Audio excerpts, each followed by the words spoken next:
අධික සීතලක ග්‍රැසියර තියෙනවා කිව්වොත් ඒක සාමාන්‍ය දෙයක්. හැබැයි ගිනිකඳ තියෙනවා කිව්වොත් ඒක ටිකක් පිළිගන්න අමාරු දෙයක්.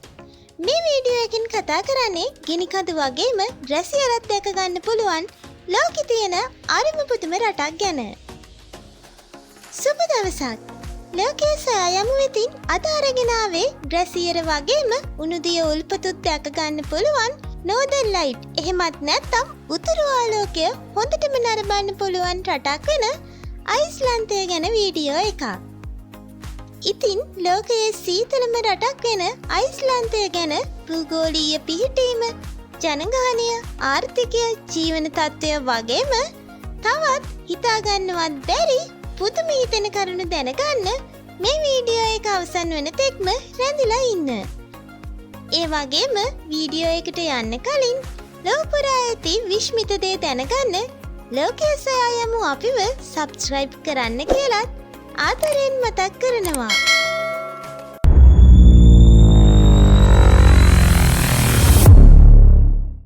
සුන්දර ස්වභාවික පරිසරයකට පොහොසත් සංස්කෘතියකට වගේම වික්‍රමාන්විත ක්‍රියාකාරකම් සඳහා ප්‍රසිද්ධියක් උසුලන ලොව වඩාත්ම ජනප්‍රිය සංචාරක ගමනාන්තයක් වෙන අයිස්ලන්තය කියන්නේ කුඩා නෝඩික් දූපත් රාජ්‍යයක්.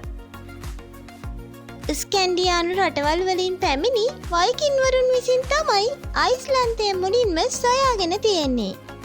ක්‍රිස්තු පූර්ව 874 දී නෝවේජියානු වයිකින් නායකයෙක් වෙන ඉන්ගෝල්ෆ ආන්සන් කියන වයිකින්වරයා තමයි අයිස්ලන්තයට පැමිණි පළමු ස්ථීර පදිංචිකරුවා වෙන්නේ. ස්වාධීන රාජ්‍යයක් ලෙස පැවතුණු අයිස්ලන්තය පසුකාලීනව නෝර්වේ සහ ඩෙන්මාර්කය වගේ රටවල් වලට යටත් වෙලා පාලනය වුණු අතර 1944 දී තමයි සම්පූර්ණයෙන්ම ස්වාධීන රාජ්‍යයක් බවට පත් වෙලා තියෙන්නේ. දැන් අපි බලමු අයිස්ලන්තයේ භූගෝලීය පිහිටීම ගැන. ගිනි සහ අයිස් දේශය ලෙස හඳුන්වන උතුරු ඇට්ලාන්ටික් සාගරයේ පිහිටා ඇති අයිස්ලන්තය කියන්නේ වර්ග කිලෝමීටර 1,03,000ක භූමි ප්‍රමාණයක් ඇති යුරෝපයේ දෙවන විශාලතම දූපත් රාජ්‍යය. ඒ විශාලම නගරය වගේම අගනුවර වෙන්නේ රෙක්චාවික් නගරය. ග්‍රැසියර, ගිනිකඳු සහ භූතාප උල්පත් වලින් සමන්විත අද්විතීය භූදර්ශනයක් සහිත රටක් වෙන අයිස්ලන්තය ආටික් වෘතයට ආසන්නව තමයි පිහිටා තිබෙන්නේ. මෙන්න මේ නිසා ගිනිකඳු පිපිරීම් වලට වගේම භූමිකම්පාවලටත් නිතරම ගොදුරු වෙන රටක් තමයි අයිස්ලන්තය කියන්නේ.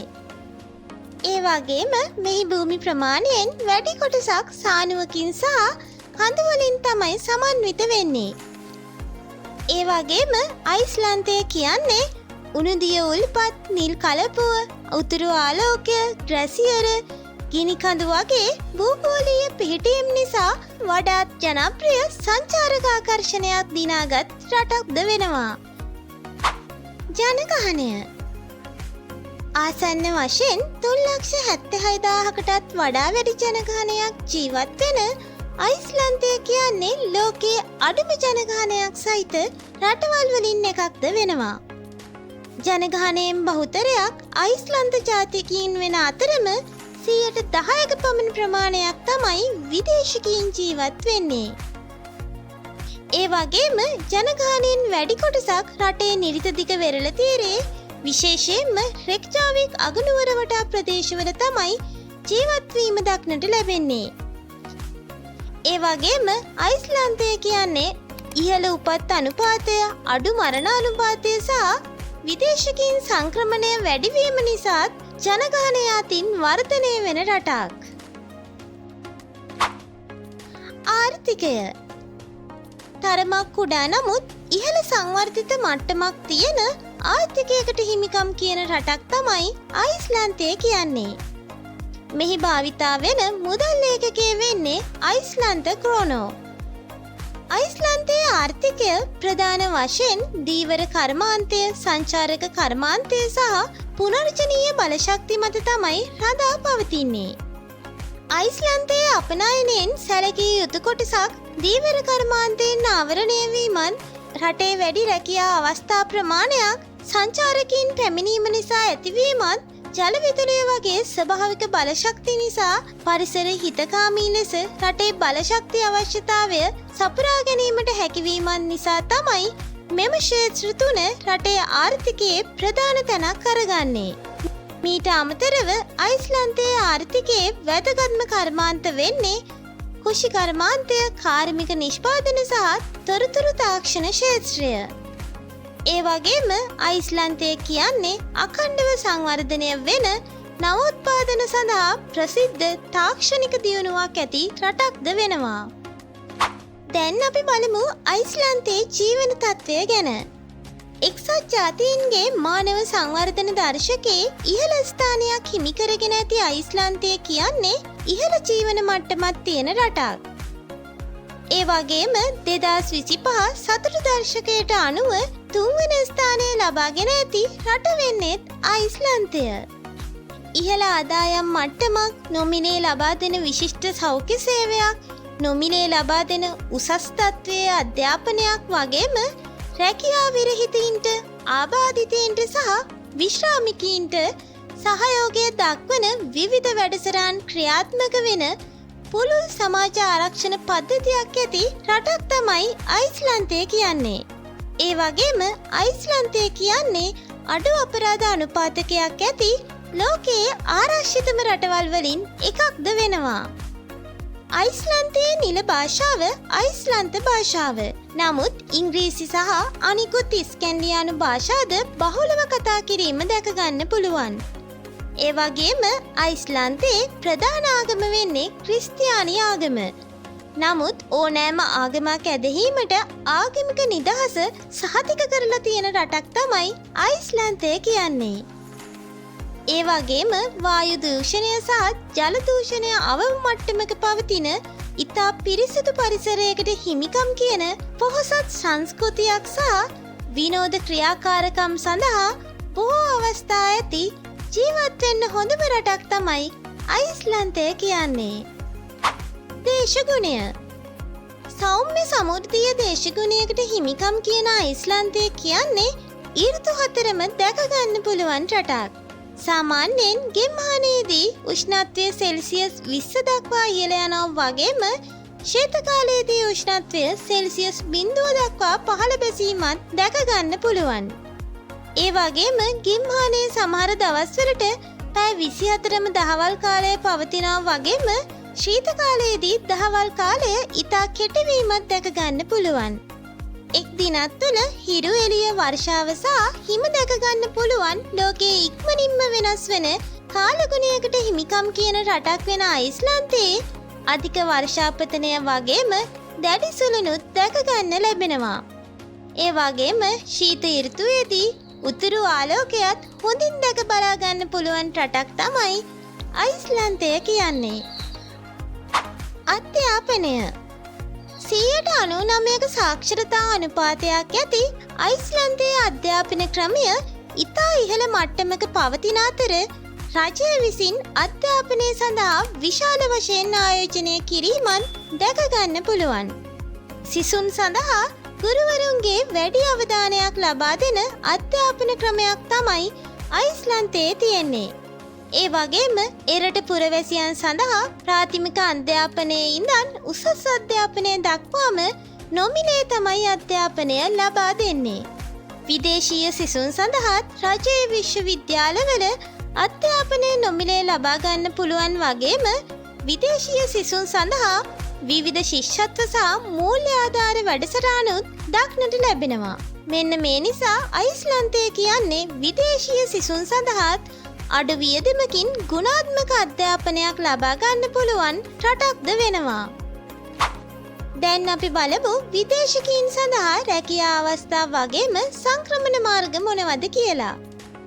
අයිස්ලන්තයේ විදේශ ශ්‍රමිකයින් සඳහා සංචාරක කර්මාන්තය, දීවර කර්මාන්තය, තොරතුරු තාක්ෂණ ක්ෂේත්‍රය සහ ඉදිකිරීම් ක්ෂේත්‍රය සඳහා බහුලව රැකියා අවස්ථා පවතිනවා.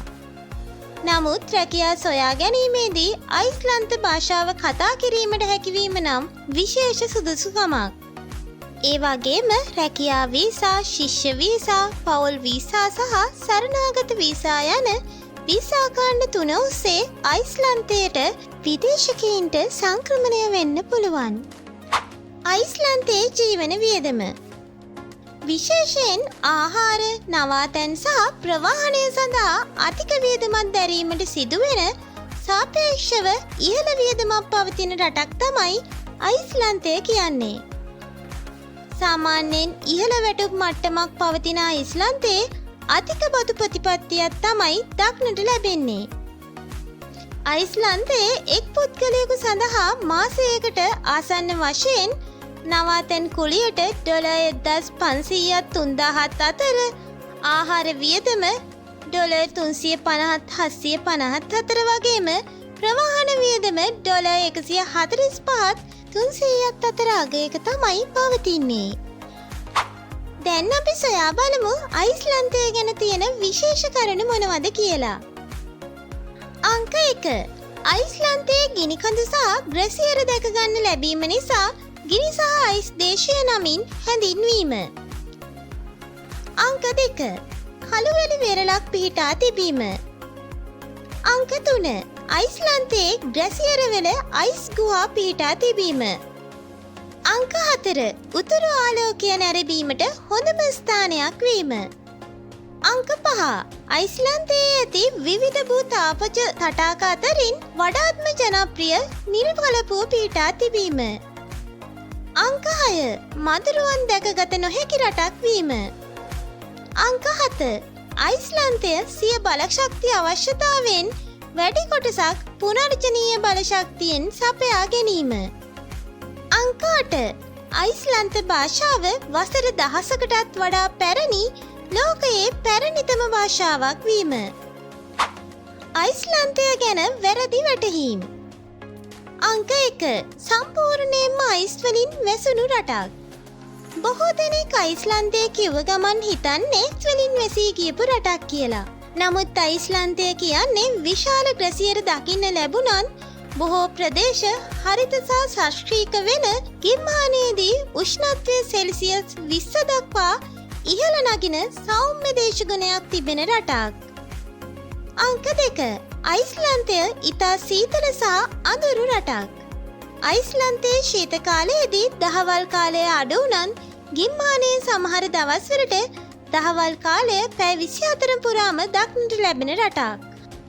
අංක 3. අයිස්ලන්තය කියන්නේ ජීවත් වීමට අපහසු රටක්. අයිස්ලන්තයේ ජීවන වියදම ඉහළ මට්ටමක පැවතුනත් ඉහළ ජීවන තත්ත්වයක් වගේම නොමිලේ ලබා දෙන සෞඛ්‍ය අධ්‍යාපනය නිසා ඉහළ සමාජ ආරක්ෂණ පද්ධතියක් තිබීම නිසාත් අයිස්ලන්තය කියන්නේ ඇත්තටම ජීවත් වෙන්න හොඳ රටක්. ඒ වගේම අයිස්ලන්තය කියන්නේ සංචාරකයන් සඳහා දැරිය හැකි විකල්ප තිබෙන රටක්.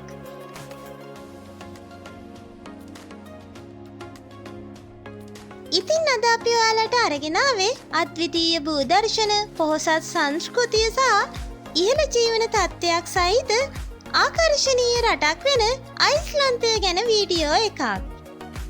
ඉතින් අයිස්ලන්තය ගැන ඔයාගේ අදහසත් පහලින් කමෙන්ට් කරන්න.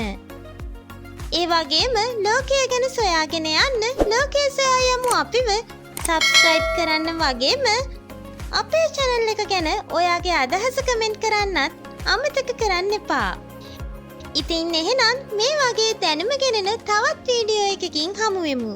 එතෙක් ඔබට සුබ දවසක්.